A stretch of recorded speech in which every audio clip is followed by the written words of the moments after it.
Terima kasih Anda masih bersama kami di Kompas Petang. Saya Cynthia Rompas. Saudara Capres nomor urut 2 Prabowo Subianto tidak berkomentar apapun dan hanya tersenyum saja ketika ditanya penegakan hukum di era Presiden Jokowi saat ini. Saat dikonfirmasi, Capres nomor urut 2 Prabowo Subianto tidak memberikan pernyataan apapun. Ia hanya tersenyum saja saat ditanya soal Ganjar memberikan nilai merah atau 5 untuk penegakan hukum di era kepemimpinan Presiden Joko Widodo. Beliau langsung pergi, meninggalkan dan melanjutkan agenda selanjutnya.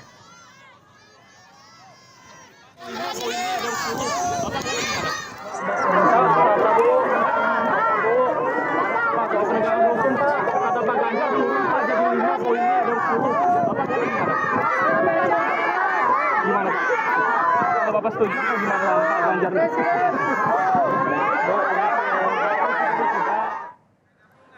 Calon Presiden nomor urut 3, Ganjar Pranowo, memberikan nilai jeblok pada penegakan hukum di era Presiden Jokowi saat ini. Dalam acara yang digelar di Makassar, Ganjar melihat rekayasa dan intervensi hukum menjadi faktor menurunnya penilaian penegakan hukum bagi Presiden Jokowi. Dari skala 1 sampai 10, Ganjar memberikan skor 5.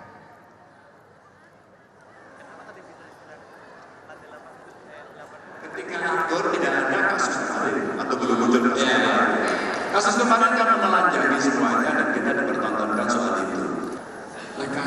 Rekayasa dan intervensi yang membuat kemudian independensi menjadi hilang, dari yang imparsial menjadi parsial, dan kemudian itu ya kita kuliah, kita sekolah di UNM juga ada orang yang belajar, pasti banyak orang membaca, udah deh itu gimana semua yang dengan kasus ini jeblok.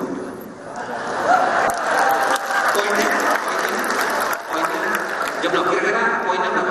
1 sampai 10. 5. Sementara soal penegakan hukum, Capres nomor urut 1 Anies Baswedan berharap tidak ada lagi kriminalisasi terhadap lawan politik. Menurut Anies, hukum tidak dipakai untuk kepentingan politik.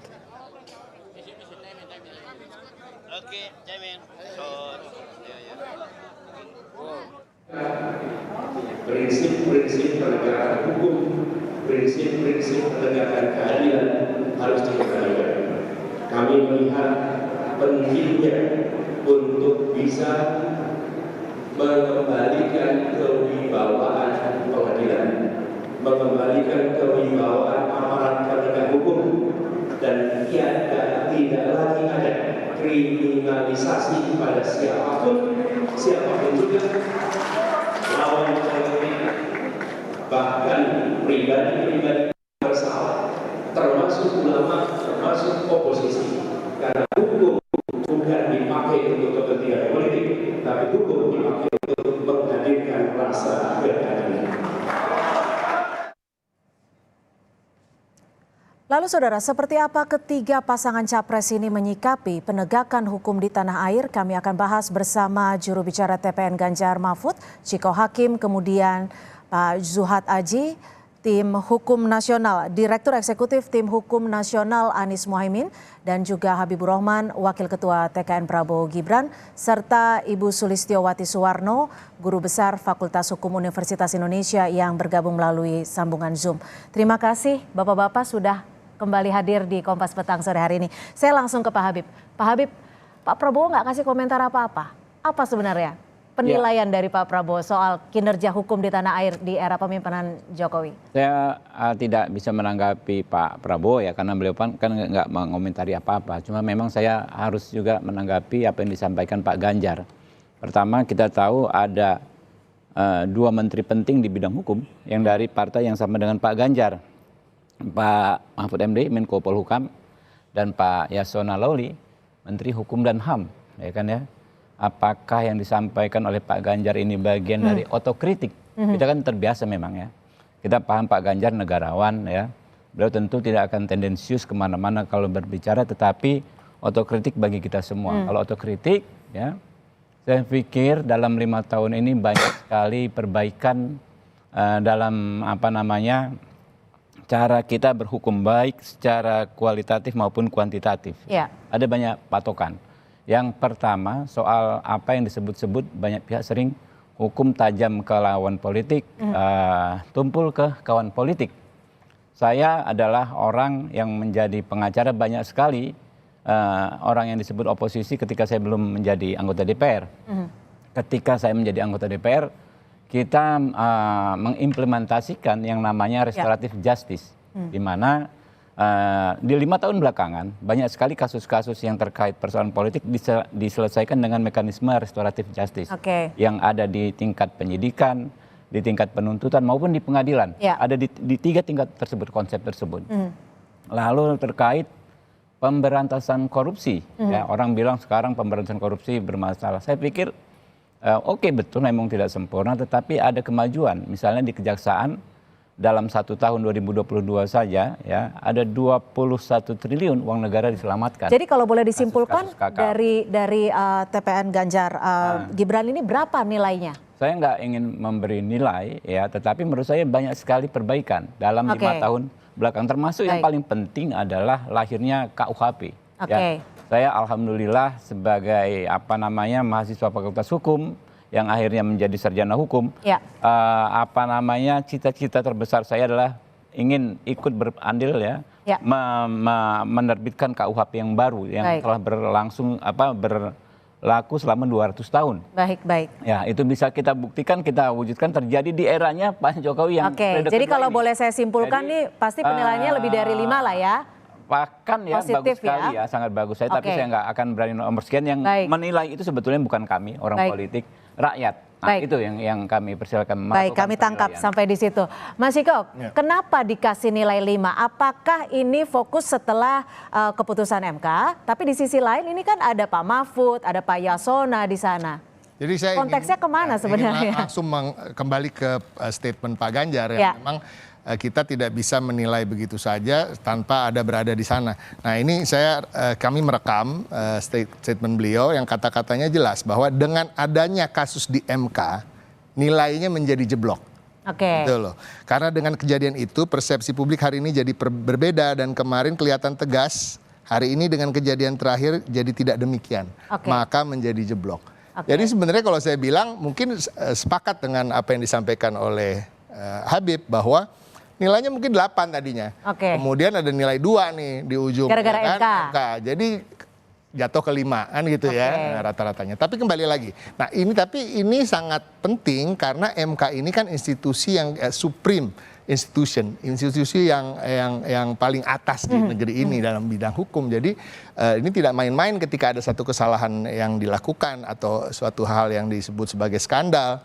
Nah, jadi kenapa tadi kembali lagi akhirnya menjadi jeblok walaupun selama ini dianggap tegas dan lain-lain. Nah, kita melihat dalam soal hukum di Indonesia memang banyak kemajuan, saya setuju. Tapi kembali lagi banyak juga hal-hal yang terefek dari tidak adanya kepastian hukum yang jelas bagi pengusaha. Kita bicara kalau kita ke atas kita bicara soal pengusaha, investor dan lain-lain, itu kepastian hukum. Nah, ketika kita bicara ke bawah tentunya kita bicara tentang keadilan bagi masyarakat dan masih juga adalah 1-2 masyarakat yang menjadi korban untuk dikorbankan demi kepentingan hal-hal yang lebih besar atau lebih tinggi dari mereka dianggap. Baik, berarti konteksnya sejak setelah keputusan MK diputuskan. Konteksnya itu sejak itu dan kita menganggap itu suatu ada gempa lah. Jadi clear di situ ya. Baik, saya ke Pak Juhat. Kalau dari Timnas Amin sendiri menilai supremasi hukum, penegakan hukum di tanah air di era kepemerintahan Pak Jokowi seperti apa? Iya Mbak, saya berangkat dari satu tesis ya, bahwa hukum itu tujuan utamanya adalah menghadirkan keadilan. Hukum tidak berdiri untuk tujuan hukum, tetapi dia memang untuk masyarakat. Sehingga penilaian itu menjadi sah-sah saja dilakukan oleh siapapun juga. Karena yang menikmati hukum itu kita, masyarakat semuanya. Barangkali kalau hari ini Pak Ganjar lalu bilang bahwa dirinya terlukai rasa keadilannya oleh putusan MK, sah-sah saja juga, boleh gitu. Tidak masalah itu. Nah, kalau berangkat dari beberapa kasus belakangan begitu, saya kira pernyataan Pak Ganjar juga wajar begitu di tengah-tengah situasi kita yang agak aneh hari ini. Pak Anies selalu baru kemarin menyampaikan akhir-akhir ini orang banyak berbincang soal kecurangan, ngomong soal ketidakadilan dan seterusnya. Mau pasca MK ataupun sebelum itu banyak sudah yang bilang demikian, sehingga ini memang patut patut diantisipasi dan kemudian harus dilakukan kerjasama dengan semua pihak tentunya Mbak untuk memastikan bahwa kontestasi yang akan berjalan di 2024 ini selain aspek legalitasnya terpenuhi, keadilannya terpenuhi, tetapi juga tetap legitimate. Oke, tetap legitimate, tapi juga sempat disinggung agak aneh sedikit. Tapi sebelum kembali ke Pak Habibur Rahman untuk mengomentari, kita akan ke Ibu Sulistiowati yang melalui sambungan Zoom. Kalau Ibu Sulis sendiri menilainya seperti apa penilaian terkait dengan supremasi hukum di tanah air? Terima kasih Mbak Cynthia. Sebelumnya saya ingin katakan bahwa saya tidak pada posisi partisan ya.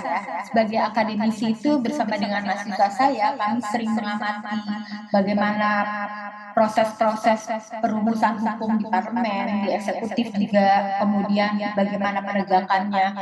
Itu kami melihat di masa era Pak Jokowi, saya menandainya pertama kali adalah soal revisi Undang-Undang KPK, di mana Pak Jokowi berjanji memperkuat upaya pemberantasan korupsi, tapi beliau membolehkan terjadinya revisi Undang-Undang KPK dengan segala dampaknya yang kita lihat hari ini. Kemudian beliau juga membuat Undang-Undang Cipta Kerja dengan metode Omnibus Law itu, yang sungguh pun tujuannya baik untuk memangkas birokrasi, tetapi karena dibuat dengan tidak mematuhi prosedural formal, dibuat cepat-cepat, maka akibatnya setelah undang-undang itu jadi juga dibawa ke Mahkamah Konstitusi dan kemudian instead of memperbaikinya tetapi dibuat perpu gitu ya. Oke. Lalu juga ya, oke. Tapi Bu Sulis, kalau nilai 5 sendiri Ibu sepakat tidak? Atau ini memang hanya karena ada keputusan MK saja? Oh ya, keputusan MK adalah suatu persoalan hukum yang sangat berat ya, bagaimana Mahkamah Konstitusi yang dilahirkan dari reformasi 25 tahun yang lalu kemudian digunakan tangannya untuk kepentingan politik praktis ya di dalam pemilu ini. Menurut saya itu adalah sumber permasalahan dari pemilu kita 2024. Oke, jadi ada yang digarisbawahi adalah putusan MK. Bagaimana Pak Habib menilai ini? Ekspektasi kita terhadap penegakan hukum itu sebagaimana ekspektasi kita terhadap kiper dalam tim sepak bola. Seberapapun banyak peluang gol dia dia gagalkan, tetapi satu kebobolan dia akan dibully. Tidak ada produk hukum yang sempurna, tidak ada keputusan pengadilan yang sempurna. Soal putusan MK kan akhirnya kan memang ada sebagian pihak yang masih misleading sampai saat ini. Karena kalau kita baca putusan MK, tidak ada bukti sama sekali terjadinya intervensi. Yang ada hanyalah Pak Anwar Usman disalahkan karena tidak mundur yang dianggap melanggar peraturan Mahkamah Konstitusi. Padahal pengesampingan azas kebebasan benturan kepentingan itu kan produk ya hakim-hakim konstitusi sebelumnya yang telah menjadi jurisprudensi berlapis-lapis berkali-kali. Di putusan pertama kali oleh Pak Jimli Asidiki sendiri. Ini orang yang akhirnya menghukum Anwar Usman yang menciptakan dalil pengesampingan azas benturan kepentingan, dia sendiri orangnya. Ya, berbagai edisi Mahkamah Konstitusi sampai akhirnya diikuti juga oleh Pak Anwar Usman, dan Anwar Usman lah yang dijadikan kambing hitam dalam permasalahan ini. Apakah kita akan terus berdebat soal ini? Ya silahkan, tapi kita punya hak masing-masing melakukan penilaian. Nah, persoalan-persoalan lain ya, misalnya tadi disampaikan soal Omnibus Law, ya kan, soal Undang-Undang KPK, ya itu tadi kembali termasuk soal KUHP. KUHP itu banyak sekali awalnya yang menentang, tetapi sekarang kita sama-sama sepakat bahwa itulah yang jauh lebih baik daripada produk hukum yang sebelumnya. Memang nggak ada yang sempurna, tapi apakah persoalan di KPK ini merupakan akibat dari sebab terbitnya Undang-Undang KPK tahun 2019 tersebut? Saya men-challenge setiap pihak untuk membuktikannya. Karena banyak sekali variabel ya yang bisa menimbulkan persoalan di KPK seperti saat ini. Bukan persoalan undang-undangnya gitu loh. Undang-undang KPK menurut saya bagus. Kenapa? Sekarang KPK ada Dewan Pengawas ya, yang terbukti ya, dalam beberapa kali dia juga bisa bersikap tegas ya, terhadap terjadinya berbagai pelanggaran yang dilakukan oleh komisioner KPK. Baik, cukup sampai saya sudah disimpulkan. Tapi tadi Mas Ciko kayaknya agak senyum-senyum pas dibilang soal tidak ada intervensi gitu. Tapi sementara itu Pak Ganjar kemarin juga sempat menyinggung soal narasinya rekayasa dan intervensi.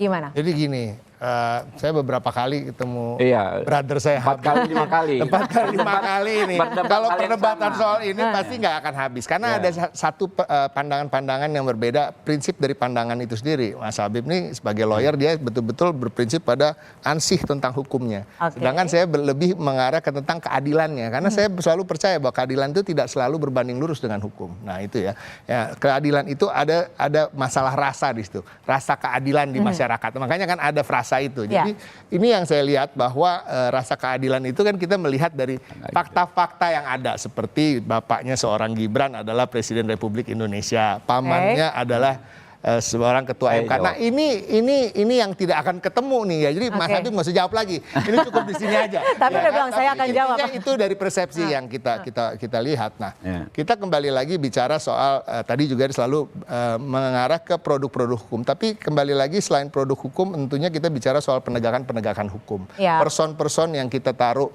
di tempat-tempat itu. Nah, kita bicara kalau bicara soal visi misi dari Pak Ganjar dan Pak Mahfud, tentunya selain produk hukum itu diperkuat, kita semua pasti sepakat soal itu, menerima masukan dari tokoh-tokoh seperti Ibu Sulis dan juga budayawan ataupun apa, ada produk-produk hukum yang perlu memang diperkuat dan lain-lain, kita setuju. Tapi untuk penempatan person seperti hakim dan lain-lain juga, itu juga menjadi seleksi yang diperketat lagi. Nah, ini yang kedepannya menjadi prioritas kita. Baik, jadi prioritas. Tapi ditahan dulu Pak Habib, kita akan kembali membahasnya. Ini udah 5 kali gitu. Usai jeda tetap bersama kami di Kompas Petang. Udah 5 set, rubber set. Bolak-balik. Bolak-balik ya kalau.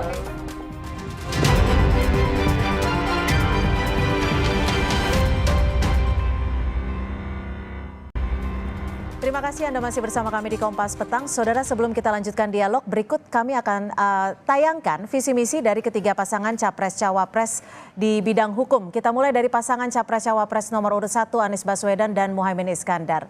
Dalam visi misi di bidang hukum, pasangan nomor urut 1 ini diantaranya pulihkan kualitas demokrasi, menegakkan hukum dan HAM, dan yang kedua adalah memberantas korupsi tanpa tebang pilih. Ketiga adalah sistem hukum yang adil, transparan, dan mengayomi. Dan selanjutnya, visi misi dari pasangan Capres-Cawapres nomor urut 2 Prabowo Gibran. Poin pertama diantaranya memperkuat reformasi politik hukum dan birokrasi. Kedua adalah memperkuat pencegahan dan pemberantasan korupsi. Poin ketiga adalah menegakkan supremasi hukum tanpa diskriminasi. Dan yang keempat, saudara, mencegah pemanfaatan hukum sebagai alat politik kekuasaan. Dan untuk pasangan Ganjar Mahfud MD, dari pasangan nomor urut 3 ini, poin pertama memberantas korupsi, dan yang kedua supremasi hukum yang berkeadilan, dan poin yang ketiga adalah penyelesaian pelanggaran HAM, serta yang keempat keamanan dan yang profesional. Baik, itu ada beberapa visi misi dari pasangan calon. Pak Habib, ada 4 poin yang tadi disampaikan. Mungkin masih banyak lagi ya, tapi juga ada poin yang menarik adalah bagaimana hukum bisa diberlakukan secara adil. Bagaimana menurut Anda? Ya, pertama sedikit saja saya menanggapi, walaupun tadi nggak boleh sama senior saya. Juga. Jadi hukum itu memang untuk mewujudkan keadilan. Karena itu metodologinya harus benar. Seseorang harus dihukum bersalah, dinyatakan bersalah, harus terbukti. Karena itu saya bilang putusan MK itu sangat tidak berkeadilan. Bahkan dari irah-irahnya saja ya. Dia bukan demi keadilan untuk berdasarkan ketuhanan yang Maha Esa, tapi demi kehormatan dan keluhuran martabat dan lain sebagainya. Itu pokoknya yang jelas ini tentu gradasinya jauh di bawah putusan pengadilan. Nah, soal hukum harus tegak untuk semua orang. Kita mengenalnya sebagai azas persamaan di muka hukum atau equality before the law. Itu yang selalu disampaikan dan dikeluhkan banyak pihak. Orang ya melihat keadilan itu kan akan selalu subjektif. Ya. Adil bagi saya belum tentu bagi orang lain. Karena itulah kembali ke prosedur penegakan hukum, kita harus ya memposisikan setiap orang sama di depan hukum, termasuk orang-orang yang di lingkaran kekuasaan. Yang nah, bicara soal kekuasaan, maaf saya potong, tapi ada poin yang soal mencegah politik kekuasaan?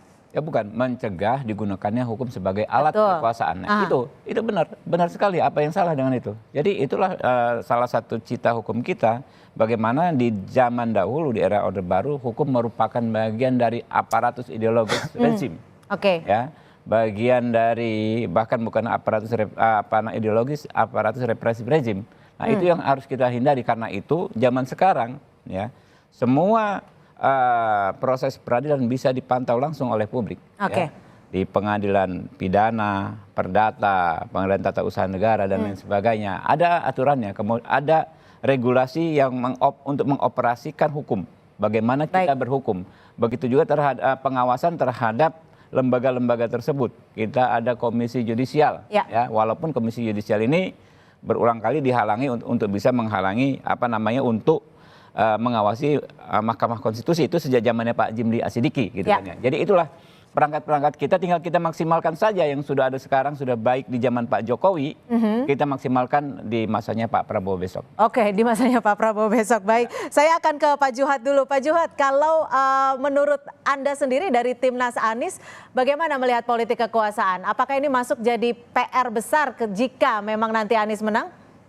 Jadi begini, pertama soal keadilan subjektif begitu ya. Saya ingin tanggapinya begini. Tapi dalam konteks hukum bisa diukur juga, Bang. Setidaknya minimal ukuran dari adil tidaknya sebuah produk hukum itu kan kita lihat kebisingan hasil produk hukumnya itu. Kalau sebuah undang-undang lahir, terbit, kemudian banyak orang protes, pasti nggak adil, Bang. Termasuk putusan MK ini. Kalau putusan MK ini lalu tiba-tiba orang bising dengan putusan, ya itu salah satu indikator bahwa putusan MK yang mengabulkan usia lalu dikonversi menjadi jabatan pemilu itu berarti nggak adil gitu loh. Karena ada kebisingan. Coba kalau nggak bising berarti bisa diterima oleh banyak pihak. Nah, berbicara kekuasaan itu kan linear dengan kita bicara soal demokrasi. Makanya ngomong soal demokrasi, Mas Anies menyambungkannya visi kita itu dengan hukum. Sebab begini, kalau guru kita itu ngajarin kita bahwa produk hukum yang dibuat di dalam konfigurasi yang politik yang demokratis, itu hukumnya pasti populis. Kalau hukum dibuat di dalam konfigurasi politik yang otoriter, diktator, begitu, hukumnya ortodoks. Populis itu artinya kan diterima oleh banyak orang. Yang kalau dikonversi dalam bahasa yang lain itu memenuhi asas keadilan gitu. Nah, kalau ada produk hukum, saya ulangi lagi, kalau ada produk hukum yang diterbitkan lalu tiba-tiba ada protes, ya berarti kan nggak adil. Karena itu maka kalau ingin ngomong penegakan hukum, dia harus bersamaan dengan penguatan demokrasinya itu sendiri. Dan itu artinya adalah komitmen para penguasa atau pemimpin yang nanti akan memimpin di negeri ini. Gitu, Pak Bruce. Dikit ya. Dikit. Jatahnya Mas Ciko sebenarnya. Lanjut. Jadi di kode etik hakim. Singkat saja Pak Habib. Jelas di kode etik hakim MK ya disebut bahwa hakim harus bebas dari intervensi media, bahkan hakim harus bebas dari intervensi publik. Artinya apa? Dalam membuat putusan hakim itu ya dia hanya menjalankan tugasnya berdasarkan keyakinan, berdasarkan ketuhanan yang Maha Esa. Makanya disebut begitu. Jadi aneh sekali kalau kebisingan ya kan diartikan. Cukup, silakan. Baik, silakan Mas Ciko. Mas Ciko ada mendukung. Silakan Mas Ciko menanggapi sekaligus diinformasikan ada poin kedua, supremasi hukum di visi misi Anda. Supremasi hukum tentunya bisa dapat berlangsung dengan baik kalau ada penguatan-penguatan di dalam semua sektor hukum itu sendiri ya. Nomor satu adalah tentunya produk-produk hukum atau produk-produk undang-undang ini harus kita sempurnakan, yang memang sudah baik kita pertahankan, ya kan. Yang memang kurang ya kita minta masukan-masukan dari luar. Nah, ini semuanya saya rasa akan setuju sendiri. Begitu juga seperti penguatan lembaga, penguatan juga tadi rekrutmen pada orang-orang yang duduk dalam posisi-posisi hukum tersebut gitu. Nah, di luar itu tentunya ada pendidikan, sosialisasi dan lain-lain. Jadi kadang-kadang itu tadi kebisingan-kebisingan juga bisa kita turunkan levelnya atau bisa lebih benar-benar bisingnya itu bising yang berkualitas. Kalau masyarakatnya ini melek tentang hukum dalam segala sisi, produknya, lembaganya dan lain-lain. Jadi ini juga penting buat kedepannya di Indonesia. Jadi bising yang berkualitas itu catatan yang Jadi patut masyarakatnya digarisbawahi. mesti dimelekkan soal hukum juga, dan soal keadilan, soal demokrasi dan lain-lain. Baik, saya akan ke Prof. Sulis. Sebagai penutup Prof. Sulis, visi misinya sudah banyak. Menurut Prof. Sulis sendiri, apa yang bisa dikritisi? Ya, terima kasih. Saya hanya ingin mengingatkan bahwa keadilan hukum itu tidak selalu sama, identik dengan keadilan sosial, keadilan substantif. Karena keadilan hukum itu adalah sekedar keadilan legalitas formal ya.